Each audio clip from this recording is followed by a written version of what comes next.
Hey guys, Josh from soccerreviewsforyou.com, bringing you my review plus on-feet video of the Adidas X 15.1 in the iron metallic black and solder yellow colorway. Now inside the box, they do of course include a string bag to go along with the shoes. The string bag is black in color with neon yellow strings. The bag has some kind of orange and neon yellow paint speckling throughout. You have the X logo in white on the front, as well as the Adidas football branding. And on the back, it's left completely plain, solid black in color. Other than that, all you're gonna find inside the box, as you guys can see, are the shoes themselves. So we'll get these guys out of the box really quickly, and we'll take a closer look at what I think is a very good colorway of the Adidas X 15.1. So in this video, we are of course going to take a closer look at the colorway itself, go over all the performance elements and tech specs that this shoe has on offer, talk about the weight, talk about how they fit and feel, and essentially cover everything you need to know about this particular colorway of the Adidas X 15.1. So if you are interested in learning more, please stick around, watch the entire video.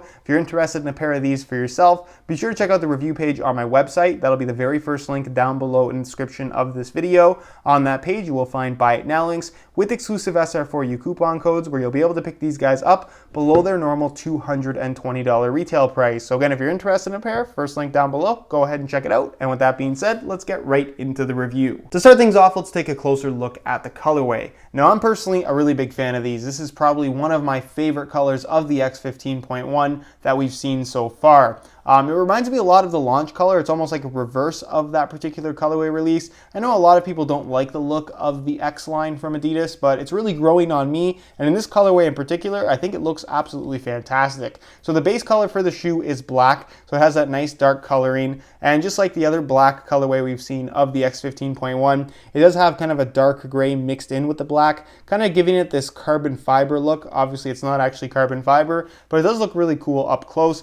You have black laces, a black collar as well, and then through the middle of the shoe you're going to find the chaos graphic, which is part reflective, which is the silver part that you see right there. You have the neon yellow and black paint speckles within the silver part that is reflective, and then of course beneath that you do have that solar yellow color, which is a neon yellow that runs through the midfoot and then around the toe, which I think looks really cool. The X logo on the tongue is also neon yellow, as well as the Adidas branding there on the heel. And then because you do have a darker color for the upper, it's really going to stand out when you start running around because the sole plate is mainly neon yellow with the silver accents in 6 of the studs, which I think looks really cool. And then the little black bits kind of peeking through the cutouts in the sole plates. Overall, really, really good looking colorway in my opinion. I'm a big fan. If you want something that is low profile, but at the same time has a little bit of kind of brightness to it, this is definitely the colorway for you. So let me know your opinions on it down below in the comment section. Do you like how these look? Why or why not? And with that being said, let's move on to the tech specs so we can learn a little bit more about the overall performance. In regards to performance, the X 15.1 is a really interesting shoe. It provides a really premium barefoot feel with its thin synthetic upper, but is uncharacteristically soft, flexible, and comfortable for a shoe of this type. Unlike other shoes in this particular category though, they feel a lot more solid and certainly aren't as lightweight as other thin synthetic options out there. So in terms of what you're getting with the X 15.1, it's a very unique package that is not for everybody, admittedly. So the upper is their X Skin synthetic material. Like I mentioned, it is thin, it's soft, it's flexible, really requires no break-in time at all, and it even has a slightly padded liner on the inside that feels really, really good. It's a barefoot sensation on the ball, but with a very slight amount of padding because of that padded liner. But for the most part, they feel nice and thin and you get that good one-to-one sensation on the ball. In regards to structure and support, you have their X-Cage system, which is this crazy graphic here on the lateral and medial side, as well as this neon yellow strip running through the forefoot and toe box area. That is stiffer reinforcement material that's fused to the outside surface of the upper that works with the lacing system, as you guys can see. So when you do pull the laces tight, you're going to notice that this midfoot area is much more solid than the parts that are completely solid black that are unreinforced,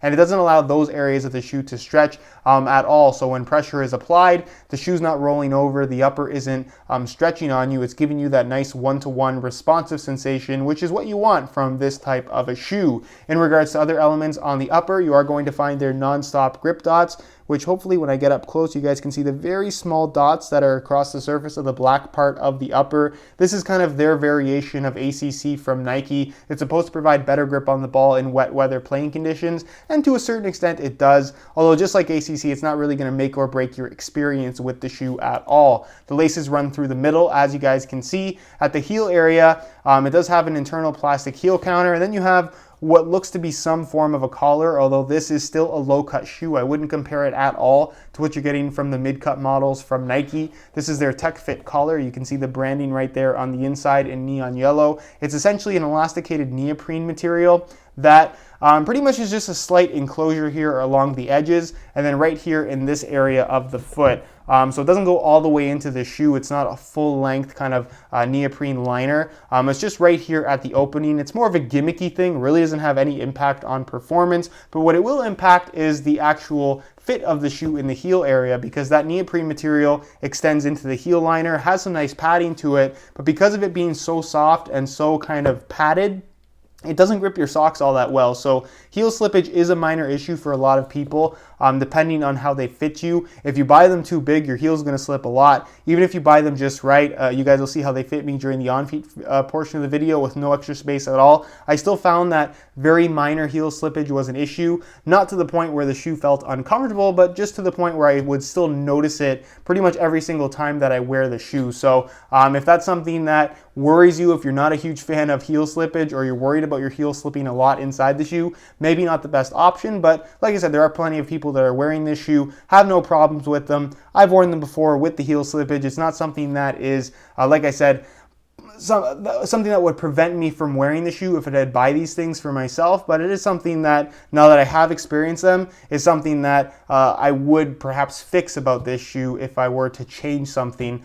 In regards to the rest of the inside of the shoe, it does have a removable liner, removable insole, sorry. The insole is right here. It has a synthetic suede lining on top, which is really, really nice. And it's just a standard Adidas insole, one single layer of foam, same shape you're gonna find in pretty much every shoe they make at the moment, and it gets the job done. Nothing fancy, but it works. And then of course you have the sole plate, which is what they call their exo-frame sole plate. Has these little cutouts here, which would imply that those are open gaps kind of exposing the bottom of your foot. That is not the case at all. There's actually a plastic plate underneath that, and then you have a stud plate that goes over top. So these are not actually exposed areas. They're hard plastic underneath. So you essentially have two layers of plastic, which makes for a very solid feel. Like I said, this shoe is a little bit stiffer and a little bit firmer than you might expect just based on how it looks, but not something that is uncomfortably stiff. I actually really like the more solid sensation that this shoe provides. Like I said, I think it makes it unique in comparison to everything else out there that falls into the thin synthetic category. In regards to the stud pattern, it is of course what they call their X-Claw stud pattern and FG-AG stud pattern, so it can be used on both firm natural grass as well as artificial grass. Although as you guys can probably tell, it looks a lot like a firm ground stud pattern. It's loosely based off of what we got from the 2014 F50 Adizero, and they haven't really changed much. It has a pretty standard length firm ground stud, which like I said, definitely makes this better suited for use on firm natural grass as opposed to artificial grass.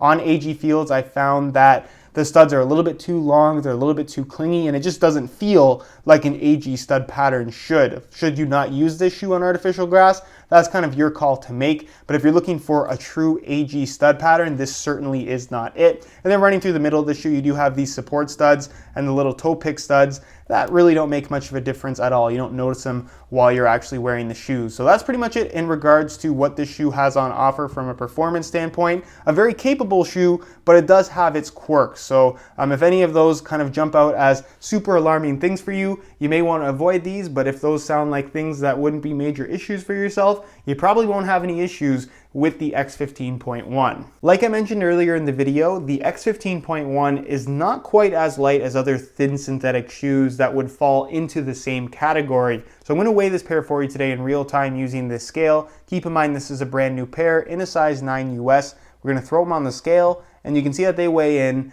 at 8.1 ounces, the equivalent of 229 grams. So at the 8 ounce mark, they certainly aren't what you would consider to be heavy, but they're about 2 ounces more than something like the Nike Mercurial Vapor 10, which is also a shoe with a thin synthetic upper and a tight responsive feel, but of course is going to be a lot lighter on your feet. Same goes for the Hypervenom lineup. They're going to be about an ounce lighter than the X15.1, but again, it really depends on what you're looking for. Do these feel heavy? Absolutely not, and I would argue that this shoe is more comfortable on feet than what you're going to get from the Vapor 10 as well as the Hypervenom lineup. So again, really depends on what you're looking for, and don't let the weight of the X15.1 be a major deterrent for this shoe, because unless you just want something as light as possible, you're likely not to have any issues with the weight of the X15.1. All right, so here is a look at the X15.1s on feet. On my left foot, I have the stock black laces that come with the shoes, and on my right foot, I have a pair of black with neon yellow dots SR4U replacement laces.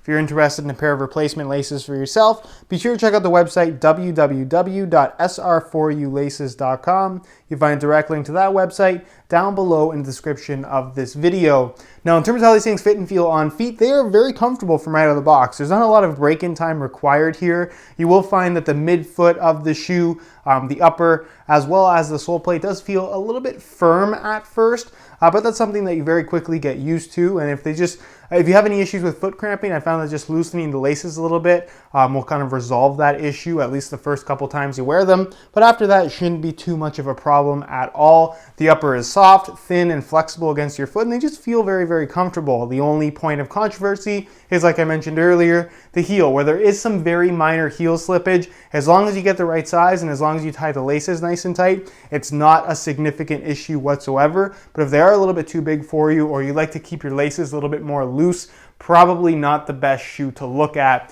In regards to the fit, it does have a tighter fit to it, but they still would be suitable for most people. They don't really stretch much, a little bit in the forefoot, but the midfoot for the most part maintains its shape pretty good. So as long as you don't have excessively wide feet, you shouldn't have too many issues here, but just keep in mind it does have a tighter fit overall. And in regards to sizing, I'm wearing my usual size 9 US here, and the fit and the length is absolutely perfect. So if you are looking to order a pair of these for yourself, I would strongly recommend going true to size in order to achieve the best possible fit. All right, guys, that is it for my review of the Adidas X15.1. Again, if you guys are interested in a pair of these for yourself, be sure to check out the review page on my website. That'll be the very first link down below in the description of this video. On that page, you will find high quality images of this exact pair that I took myself. That'll give you a better idea as to how they actually do look in person, as well as buy it now links with exclusive SR4U coupon codes, where you'll be able to pick these guys up below their normal $220 retail price. So again, if you're interested in a pair, first link down below, go ahead and check it out. If you have any questions at all regarding the X15.1, leave them down below in the comments, and I definitely will get an answer out to you. If you enjoyed today's video, found it helpful and informative, be sure to support it with a like. Subscribe if you haven't already for daily videos on all the latest and greatest soccer gear. You can find all my social media information down below in the description as well. And other than that, guys, hope you enjoyed today's video, and as always, thanks for watching.